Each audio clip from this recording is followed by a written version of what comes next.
This evening, we're very fortunate to have a guest speaker, Aaron Bushell.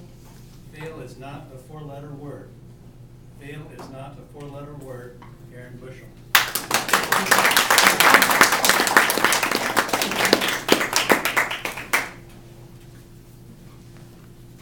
You're not failing enough. In 1832, Abraham Lincoln opened a general store, and despite a booming economy, failed to turn it into a successful business. After striking out in the business world, he went into the military, starting at the rank of captain and rising all the way to the rank of private. After failing in the military, he went where so many other professional failures go. He went into politics. But he wasn't any more successful as a politician. Lincoln suffered 12 election losses prior to becoming the 16th president of the United States, yet he's now widely considered one of the most important presidents in U.S. history. Mr. Toastmaster, fellow Toastmasters, and honored guest, you're not failing enough. It took Lincoln nearly 30 years to reach the pinnacle of professional politics, and even then, he was widely unpopular as president. When he was elected, 7 states seceded from the Union. And you thought your failures were big? You're not failing enough. Walt Disney was fired from his job by a newspaper editor who said he had no good ideas. You're not failing enough. Oprah Winfrey was so poor growing up, she wore potato sacks for clothing. You're not failing enough. Why is failure such an important part of success? Because it's not about the number of times you get knocked down. It's the number of times you get up. What is Lincoln remembered for? Is he remembered for the business failures, the military failures, the political failures? No. He's remembered for being the president who kept this country together at a crucial point in our history. No one will remember your failures, but everyone will remember your successes.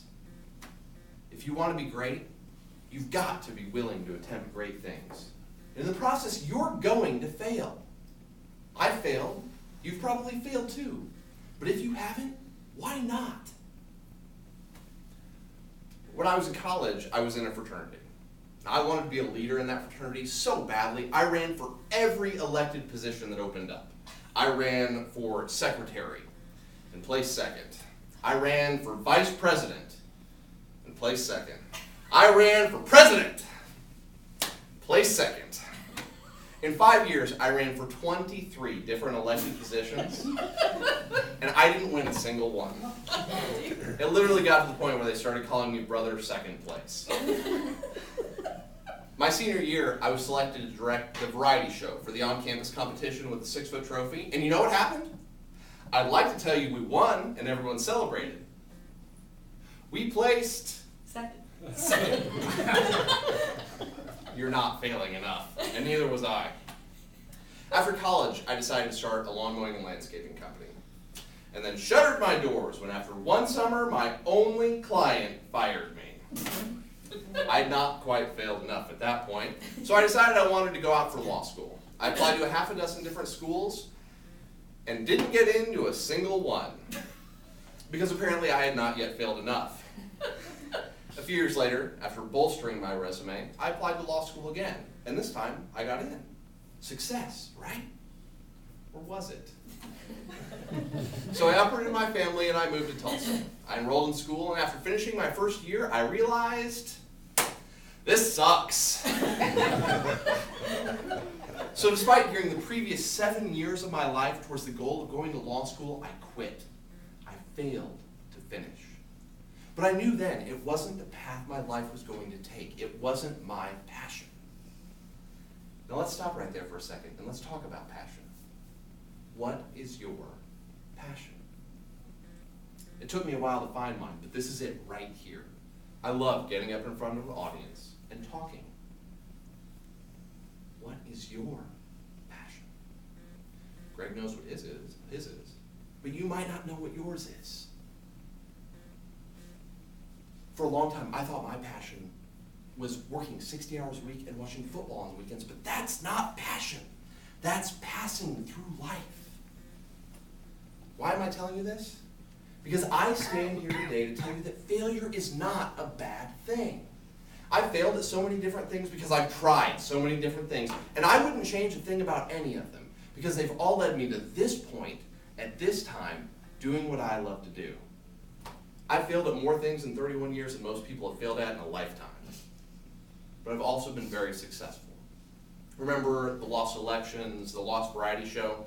Despite all that, when I graduated, my fraternity awarded me the Outstanding Graduating Senior Award and selected me to be our chapter's national delegate.